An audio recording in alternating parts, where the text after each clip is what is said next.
Hello. आज एक topic पढ़ते हैं विद्युत धारा, जो 10th क्लास का बहुत ही इम्पोर्टेंट टॉपिक है विद्युत धारा की। पढ़ते हैं विद्युत धारा के बारे में। इस टॉपिक में विद्युत धारा देखो, सबसे फर्स्ट में डेफिनेशन आती है विद्युत धारा किसे कहती है। किसी विद्युत परिपथ में आवेश के प्रवाह की दर को विद्युत धारा कहती है। सीधा सी डेफिनेशन है, किसी विद्युत परिपथ में आवेशों के प्रवाह की दर को किसके नाम से जाना जाता है? विद्युत धारा। या फिर अपन लिख सकते हैं अथवा किसी विद्युत परिपथ में एकांक समय में प्रवाहित होने वाले इलेक्ट्रॉनों की दर को विद्युत धारा भी कहते हैं। एकांक समय में प्रवाहित होने वाले इलेक्ट्रॉनों की दर को विद्युत धारा बोलते हैं, या फिर विद्युत धारा में आवेशों के प्रवाह की दर को विद्युत धारा कहते हैं। विद्युत धारा का मात्रक आयु, विद्युत धारा को किससे प्रदर्शित करते हैं? आई से प्रदर्शित किया जाता है। तो देखो यहाँ पे दिखा रखा है, विद्युत धारा का मात्रक हो गया आई, आवेश का मात्रक हो गया क्यू, समय का मात्रक हो गया टी। तो विद्युत धारा का फॉर्मूला क्या हो गया, सूत्र क्या हो गया? आई बराबर क्यू अपॉन टी। तो डेफिनेशन के आधार पे किसी विद्युत परिपथ में आवेशों के प्रवाह, तो आवेश ही तो प्रवाहित हो रहे हैं, कोई एक एकांक समय है, समय तो होना चाहिए ना भाई, कितनी देर आवेशों को प्रवाहित कर रहे हैं। आवेश को किससे लिखते हैं? क्यू से लिखते हैं। और समय को किससे लिखा जाता है? टी से। तो विद्युत परिपथ में आवेशों के प्रवाह की दर को, दर निकालने के लिए समय का भाग देंगे तो इसे बोला जाता है विद्युत धारा। तो आई बराबर क्यू अपॉन टी फॉर्मूला निकल के आ गया यहाँ से। विद्युत धारा का मात्रक, अच्छा क्वेश्चन बन रहा है। विद्युत धारा का मात्रक क्या होता है? एम्पियर। एम्पियर को ए से डिनोट कहते हैं वैसे। विद्युत धारा का मात्रक क्या होता है? एम्पियर। अब देखो यहाँ पे एक फॉर्मूला और आ गया। किसी विद्युत परिपथ में, कोई यानी कोई विद्युत परिपथ है जिसमें इलेक्ट्रिसिटी का कंडक्शन हो रहा है, विद्युत धारा का प्रवाह हो रहा है। टी समय में एन इलेक्ट्रॉन गुजरते हैं। कितने समय में? टी एन समय में एन इलेक्ट्रॉन गुजरते हैं। तो टी समय में उस बिंदु से एन ही आवेश गुजरेगा, तो क्यू बराबर एन ही हो जाएगा। तो किसी विद्युत परिपथ में टी समय में, समय कितना है अपने पास? टी में इलेक्ट्रॉन कितने गुजर रहे हैं? एन। एन का मतलब कोई नंबर नहीं है, कोई संख्या फिक्स नहीं है, तो एन दे दिया। एन इलेक्ट्रॉन गुजरते हैं। तो टी समय में उस बिंदु में इलेक्ट्रॉन कितना हो गया? एन ही आवेश गुजरेगा। आवेश कितना हो गया? एन ही। तो क्यू बराबर, आवेश को तो वैसे भी क्यू से लिखते हैं, इलेक्ट्रॉन को ई से लिखते हैं। एन गुजर रहे हैं, संख्या कोई फिक्स नहीं है, तो क्यू बराबर क्या हो गया? एन ही हो गया। क्यू आवेश है, एन नंबर्स है इलेक्ट्रॉनों के, ई इलेक्ट्रॉन है, तो क्या हो गया? क्यू बराबर एन ही। फिर आ गया विद्युत परिपथ। विद्युत परिपथ क्या होता है? देखो, विद्युत परिपथ तो वो होता है जिसमें अपन धारा प्रवाहित कर सकते हैं, जैसे अपन वायर जिसको बोलते हैं ना, वायर सिंपल। तो विद्युत परिपथ, विद्युत धारा के सतत एवं बंद पथ को विद्युत परिपथ कहते हैं। विद्युत धारा का सतत एवं बंद पथ, विद्युत धारा का सतत एवं बंद पथ। सतत एवं बंद पथ का मतलब, जैसे मान लो यहाँ पे अपन एक बैटरी ले ली, बैटरी के पास में जैसे मान लो यहाँ पे अपन ने बल्ब जोड़ दिया, फिर इसको वापस इधर से जोड़ दिया, तो ये पथ कैसा हो जाएगा? अपना बंद पथ हो जाएगा, तो इसे बोला जाता है परिपथ। विभवांतर, किसी एकांक धनावेश को विद्युत क्षेत्र में एक बिंदु से दूसरे बिंदु पर लाते हैं, तो उसके विरुद्ध जो कार्य किया जाता है उसे विभवांतर कहते हैं, और विभवांतर को V से प्रदर्शित किया जाता है। किसी एकांक धनावेश को, कोई भी धनावेश, इसको विद्युत क्षेत्र में एक बिंदु से दूसरे विद्युत क्षेत्र के अंदर ही एक वायर में एक भाग से दूसरे भाग तक लेकर के आ रहे हैं, बिंदु से दूसरे बिंदु पर लाते हैं, तो उसके विरुद्ध जो कार्य किया जाता है उसे विभवांतर कहते हैं। विभवांतर को V से प्रदर्शित किया जाता है। V बराबर क्या होता है? विभवांतर का सूत्र क्या हो गया? V बराबर, फॉर्मूला V बराबर W अपॉन Q। V तो हो गया विभवांतर, W हो गया कार्य, Q हो गया आवेश। इसका मतलब विभवांतर कब निकाल सकते हैं? जब अपन आवेश, कार्य के अंदर आवेश का भाग देंगे तब। तो विभवांतर का मात्रक क्या हो गया? Volt V। विभवांतर को किससे लिखते हैं? वोल्ट V से भी इसको लिखा जाता है। विभव, एकांक धनावेश को अनंत से विद्युत क्षेत्र में लाते हैं। कोई धनावेश है अपने पास, उसको अनंत से अपन कहाँ ला रहे हैं? कोई विद्युत क्षेत्र के अंदर ला रहे हैं, जिसके अंदर कोई ऐसा वायर जिस पे अपनी इलेक्ट्रिसिटी का कंडक्शन कर रखा है। तो एकांक धनावेश को अनंत से विद्युत क्षेत्र में लाते हैं, तो उसके विरुद्ध जो कार्य किया जाता है उसे विभव बोलते हैं। विभव और विभवांतर का मात्रक और फॉर्मूले दोनों इक्वल ही है। तो V बराबर क्या हो गया? W अपॉन, V बराबर W अपॉन क्या हो गया? Q हो गया। 1 वोल्ट की परिभाषा। अब देखो 1 वोल्ट क्या होता है? किसी विद्युत धारावाही चालक में दो बिंदुओं के बीच, कोई धारावाही चालक तार है अपने पास, उसकी मान लो ये कोई चालक तार इधर, इसमें दो बिंदुओं के बीच एक कुलाम आवेश को, सी का मतलब होता है कुलाम, एक कुलाम आवेश को एक बिंदु से दूसरे बिंदु तक ले जाते हैं, तो 1 जूल कार्य किया जाता है।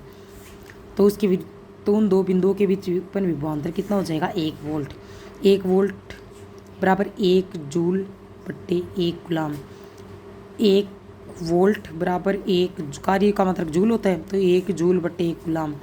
1 वोल्ट का मान कितना हो जाएगा, 1 जूल और 1 कूलाम। इसको जे से लिखते रहे, इसको सी से लिखते। 1 एम्पियर की परिभाषा, किसी विद्युत परिपथ में 1 सेकंड में 1 कूलाम आवेश प्रवाहित हो रहा है तो उस परिपथ में 1 एम्पियर धारा प्रवाहित होगी। धारा कितनी प्रवाहित होगी, 1 एम्पियर। 1 एम्पियर बराबर 1 कूलाम बटे 1 सेकंड। विद्युत धारा को मापने के लिए एमीटर का प्रयोग करते हैं। विद्युत धारा का मापन कौन से मीटर में करते हैं, एमीटर में। विभवांतर को मापने के लिए वोल्ट मीटर, 20 से विभवांतर, 20 से वोल्ट मीटर, दोनों ध्यान में रखना। एमीटर को वैसे ऐसे भी दिखाया जाता है। एमीटर को परिपथ में श्रेणी क्रम में जोड़ते। श्रेणी क्रम का मतलब हो गया एक सीधी लाइन में। वोल्ट मीटर को परिपथ में समांतर क्रम में जोड़ा। समांतर का मतलब ऊपर नीचे से क्रम में बराबर। तो एमीटर को तो श्रेणी क्रम में, वोल्ट मीटर को समांतर क्रम में, विभवांतर को मापने के लिए वोल्ट मीटर और विद्युत धारा को मापने के लिए एमीटर का उपयोग किया जाता है। विद्युत परिपथ आरेख। विद्युत परिपथ सेल या बैटरी, प्लग या कुंजी, विद्युत अवयव तथा संयोजी तारों से मिलकर बना होता है। विद्युत परिपथ किससे बना होता है, विद्युत परिपथ में देखो सेल तो या बैटरी लगा होता है, सेल या बैटरी दोनों में से कोई एक, प्लग लगा होता है या फिर जिसको कुंजी भी बोल सकते हैं। विद्युत अवयव होते हैं, संयोजी तार तो होंगे ना, इनसे मिलकर बना होता है। परिपथ में विभिन्न अवयवों का सुविधाजनक प्रतीकों द्वारा व आरेखों द्वारा दर्शाया जाता है, जिसे विद्युत परिपथ आरेख कहते हैं। अब ये विद्युत परिपथ आरेख के देखो कुछ सिंबल है। सेल या सेल को दिखाने के लिए तो ये प्लस माइनस, बैटरी को दिखाने के लिए plus minus plus minus plus minus करते हैं। प्लग या कुंजी के लिए ये लगाया जाता है। विद्युत बल्ब के लिए ये सिंबल यूज करते हैं। विद्युत प्रतिरोध या धारा नियंत्रक के लिए विद्युत परिवर्ती प्रतिरोध के लिए तो ये, और धारा नियंत्रक के लिए ये। तार संयोजन के लिए ये वाला ऐसे बीच में ज्वाइन, बिना क्रॉसिंग के अगर तार संयोजन है तो सीधा और ऊपर ऐसे घुमा करके। एमीटर को ए लगाते हैं दोनों तरफ प्लस माइनस, क्योंकि इधर से वायर से जुड़ा रहेगा। वोल्ट मीटर को वी सेल दिखाया जाता है। प्रतिरोध के लिए सिंबल लगाते हैं। फिर आगे वाला पॉइंट आ गया ओम का नियम। तो ये कुछ अपने संयोजन तारों किस प्रकार अपन इसमें कौन कौन से सिंबल्स का यूज़ करते हैं, कौन कौन से प्रतीकों का यूज़ करते हैं। फिर आगे ओम का नियम। जब किसी चालक तार की भौतिक अवस्था स्थिर रही तो उसके सिरों के मध्य उत्पन्न विभवांतर प्रवाहित धारा के समानुपाती होता है। देखो V समानुपाती होता है I के, V बराबर हो गया IR। V समानुपाती I, समानुपाती का सिंबल हटा दे, इसमें लग गया I तो V बराबर IR। अब यहाँ से देखो अगर I का मान निकालना है तो V नीचे चला जाएगा, तो सॉरी R इसके नीचे आ जाएगा। I का मान निकालना है तो R को इधर शिफ्ट कर देंगे तो I बराबर क्या हो जाएगा, V अपॉन R, तो I बराबर V अपॉन R। या आप यहाँ से R का मान निकालना है तो R को इधर ले जाएंगे, I का मान इधर, तो R बराबर V अपॉन I। V का मान निकालना है तो IR, I का मान निकालना है तो VR, और R का मान निकालना है तो VI। जो हुआ कि V समानुपाती I होता है ओम के नियम से। V बराबर IR हो, समानुपाती का सिंबल हट गया, IR लग गया। अगर अपने को I का मान निकालना है तो I को इधर रख लो, V को इधर ही छोड़ दो, फिर R को इसके नीचे ले आओ, तो क्या हो जाएगा V बट्टे R। किसके, I के बराबर है क्या, तो I बराबर V अपॉन R। अब यहाँ से देखो R का मान, R इधर ले जाएंगे, I इधर ले आएंगे, तो क्या हो जाएगा R बराबर V अपॉन I। R यहाँ पे प्रतिरोध है, R क्या है, प्रतिरोध, और प्रतिरोध का मात्रक ओम होता है। ओम ये सिंबल है इसका, ओम का। प्रतिरोध का मात्रक क्या होता है, ओम, ये ओम का सिंबल है। ओम के नियम का प्रायोगिक सत्यापन। ये ओम के नियम का डायग्राम देखो, बैटरी जोड़ रखी है, एमीटर जोड़ रखा है, एमीटर श्रेणी क्रम में जोड़ रखा है। इसमें ये यहाँ पे प्रतिरोध लगा रखा है, यहाँ पे प्रतिरोधक लगा रखा है। ये वोल्ट मीटर जोड़ रहा है। वोल्ट मीटर मैंने बोला था समांतर क्रम में, समांतर है, इसके समांतर नहीं के बराबर आ गया, ये तो एक लाइन में आ गया, लाइन तो श्रेणी क्रम हो गई, बराबर आ गया समांतर क्रम। ये कुंजी लगी हुई है इसमें। अब देखो इसकी थ्योरी दे रखी है, एमीटर, चालक तार, बैटरी, कुंजी,